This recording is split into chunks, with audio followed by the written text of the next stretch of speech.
Hello guys, this is Modest Major here, bringing you some commentary over some Team Oddball gameplay. Obviously I don't post too much Oddball gameplay to my channel as of recently, because Oddball for a while has not been a mainstay playlist of Halo 4. It can never really receive the numbers that it needed to keep it going, but luckily it's been implemented as a part of Team Objective recently, so I've got to play it quite a bit more. And I do enjoy Oddball, I must say. It's a pretty fun playlist to go into for the close matches and the competitive high-level gameplay. Not necessarily saying that I'm capable of that, but you know, when you've got these close matches and against stiff competition, I think it can be really enjoyable, and it obviously plays well high-end setting.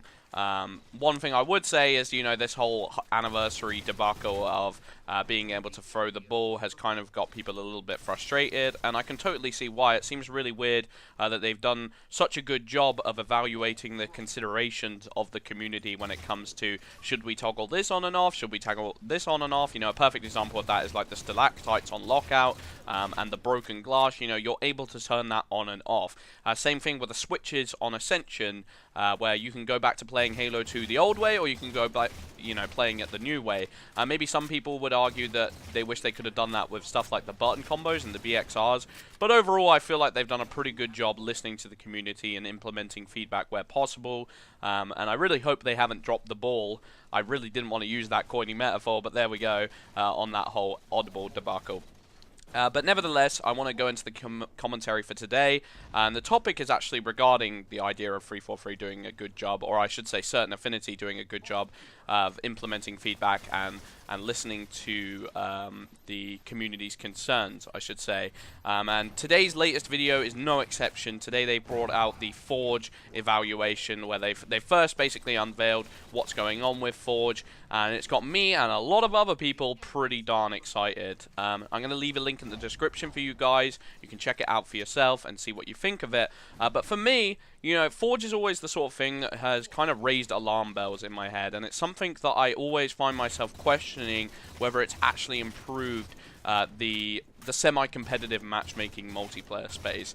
And, you know, obviously in every single other aspect of Halo, it's brought so much good. It's brought another dimension of playing the game, of being able to express your creativity, and the custom games community has thrived immensely under its inclusion. However, I still have my doubts as to, you know, when you're watching competitive matches, if it kind of detracts from the whole experience.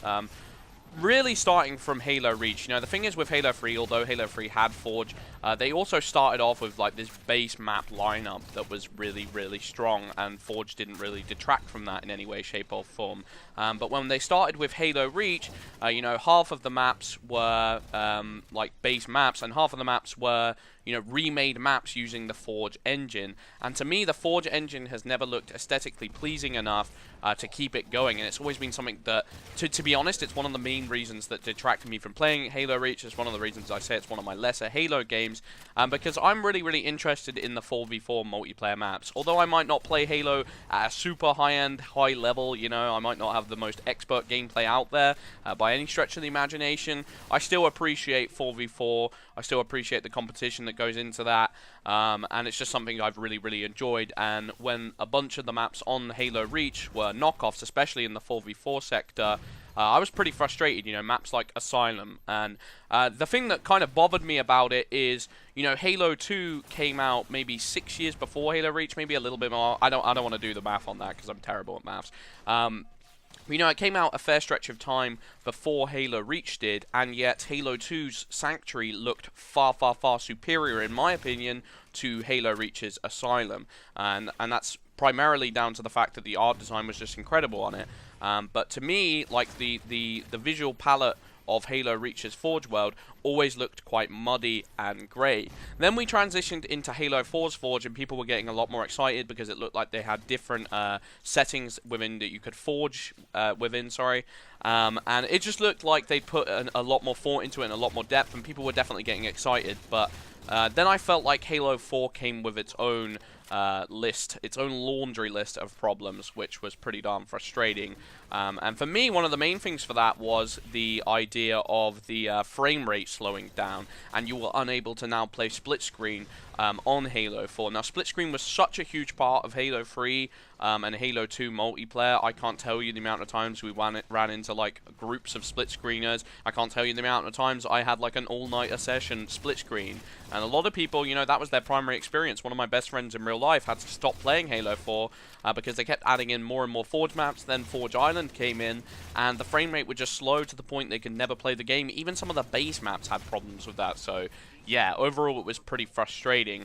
And, you know, moving into Halo 2 Anniversary, when they kind of announced Forge, it felt like that it might be this kind of double-edged sword where it was like, yes, like, we're going to have more content. We're not just going to get bored of the 6 base maps that are being sent our way. We're probably going to need more competitive maps. We'll probably end up wanting more BTB maps. And Halo 2 had such a good map pool to select from in the first place that it was something to get excited about. But at the same time, we had this opposite end of the spectrum where it was like, what if it detracts from the matchmaking? What if this means that they've spent more development time away from making base maps when they could have made those base maps? Instead, they're making like these cheap knockoff Forge maps that aren't going to look that strong, and they aren't going to look that polished, and they're in no way going to be able to compete with the base map lineup. And I think what's most exciting that you're going to see in this IGN video is, to me, that has been completely debunked. Now, obviously, I'm still going to have my questions regarding performance and how far you can push the Forge engine, because they do have that little performance meter at the top,